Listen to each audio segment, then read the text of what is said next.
Hello दोस्तों, स्वागत है आपका अपने YouTube channel Rohit Goswami law classes में। और आज मैं आपको कराने वाला हूं LLB थर्ड ईयर, सेम आपका 6, कोड है 6001। कहीं पर ये 601 भी लिखा हुआ होता है। एक्ट आपका इंटरप्रिटेशन, कानूनों का निर्वचन। क्वेश्चन नंबर है आपका 15। वेरी शॉर्ट क्वेश्चन है जो आपका 10 नंबर में आता है। क्वेश्चन है आपका लोक नीति के सिद्धांत, doctrine of public policy. Very very important question है और आने की जो संभावनाएं जो इसकी रहती हैं वो 80% प्लस रहती हैं। ठीक है, आगे चलते हैं। आज का जो क्वेश्चन है, जैसा कि मैंने बताया, बहुत ज्यादा महत्वपूर्ण है। अगर किसी स्टूडेंट को हमारे पीडीएफ नोट्स चाहिए या कोई डाउट है लॉ से रिलेटेड, तो दिए व्हाट्सएप नंबर पे एसएमएस करके हमसे बात कर सकता है, अपने पीडीएफ भी ले सकता है। लोकनीति के सिद्धांत का वर्णन कीजिए। लोकनीति के सिद्धांत, नीति का प्रेषण विधानमंडल से संबंधित होता है। नीति यानी जो कानून का जो प्रेषण होता है वो विधानमंडल से संबंधित होता है, क्योंकि नीति यानी जो हमारी विधि होती है, जिसे हम नीति कहते हैं, उसका जो निर्माण कौन करता है? इसका निर्माण करता ही है विधायिका। तो इसलिए कहा जाता है नीति का जो प्रेषण है वो किससे संबंधित है? विधान से संबंधित है। न्यायालय का कार्य विधानमंडल द्वारा घोषित विधि को लागू करना है। न्यायालय का, और बात करते हैं न्यायालय की। देखो, हमारे 3 स्तंभ होते हैं, विधायिका, न्यायपालिका और कार्यपालिका।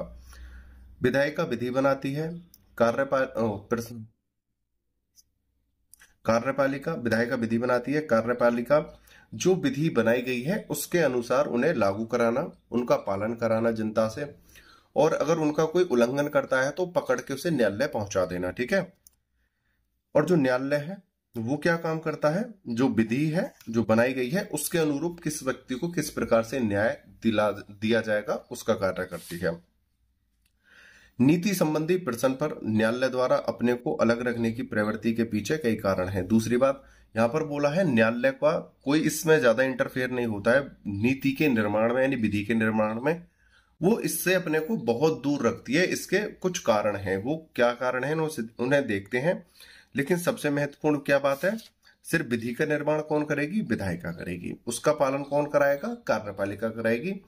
और जिसे हम प्रशासनिक अधिकारी भी बोलते हैं, वो उनका कार्य उनको संभालेंगे। न्यायपालिका क्या है? विधि का उल्लंघन होने पर उनमें दंड देगी या न्याय दिलाएगी। अब ये न्यायालय इससे दूर क्यों रहता है नीति से या लोक नीति से, उसको देखते हैं। प्रथम यह कि न्यायालय का कार्य विधि जैसी है उसी का अर्थान्वयन करना है। न्यायालय का महत्वपूर्ण कार्य क्या है? जो विधि बनाई गई है उसका अर्थान्वयन करते हुए, मतलब उसका अर्थ निकालते हुए निर्णय देना है।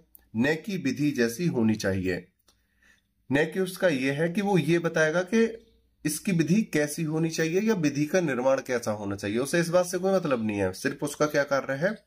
जो विधि बनाई गई है उसके अनुरूप निर्णय देना। दूसरा, लोकनीति के बारे में निश्चितता एवं विश्वसनीयता का अभाव है। मतलब यहां पर बोल रहा है न्यायालय इसलिए भी दूर रहता है क्योंकि जो लोकनीति होती है, जो लोक यानी समाज और नीति यानी विधि, जो संपूर्ण समाज पर लागू होती है वो विधि, एक तो निश्चितता, एक तो इसमें निश्चितता का अभाव है। जब आप कॉन्स्टिट्यूशन पढ़ने बैठोगे और या आप अपनी बीएनएस या बीएनएसएस इन्हें पढ़ने बैठोगे तो आप देखोगे कहीं आपको कुछ चीजें नजर आएंगी, कहीं आपको कुछ फैक्ट नजर आएंगे, कहीं किसी के लिए छूट होगी तो कहीं 2-4 सेक्शन छोड़कर उसी के लिए उसे रोकथाम होगी।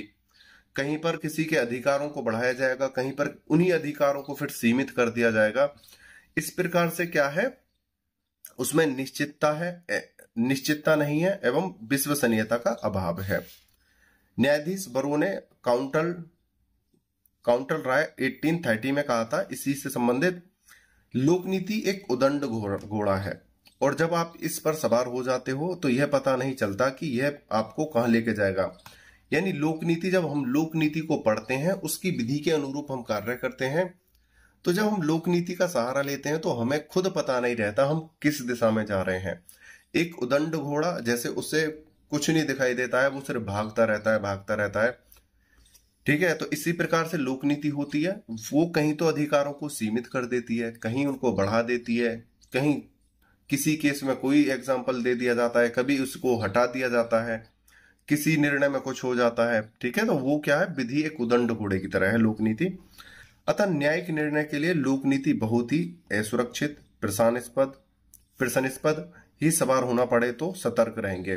अब यहाँ पर क्या बोल रहा है न्यायालय कि अगर हमें विधि का पालन करते हुए अगर हमें मजबूरी में उस उदंड घोड़े पर बैठना पड़े जिससे हमें लोक नीति का पालन करना है, तो हम बैठेंगे तो सही, लेकिन सतर्कता के साथ उस पर हम बैठेंगे। कहने का मतलब है जो विधि है, लोक नीति है, उसका पालन तो करेंगे लेकिन सावधानी और सतर्कता पूर्वक करेंगे। उसके लिए हमें अर्थान्वय निर्वचन की आवश्यकता होगी, उसका सही अर्थ निकालना पड़ेगा। आगे चलते हैं। केस नंबर सॉरी, ये तो एक डेफिनेशन थी, कहा गया था। दूसरा है, ये केस नहीं था, सॉरी, ये डेफिनेशन थी। ये केस है आपका भारत संघ बनाम गोपाल चंद्र मिश्रा 1979 सुप्रीम कोर्ट का केस वो है। इसमें उच्चतम न्यायालय ने कहा कि यद्यपि कि लोकनीति का सिद्धांत विधि की शाखा के रूप में प्रतिपादित कर दिया गया है, फिर भी कभी कभी इसे बहुत ही उदंड घोड़े के रूप में वर्जित किया गया है। लोकनीति को विधि की शाखा में जोड़ दिया गया है, लेकिन जो लोकनीति होती है ये उदंड घोड़े की तरह होती है।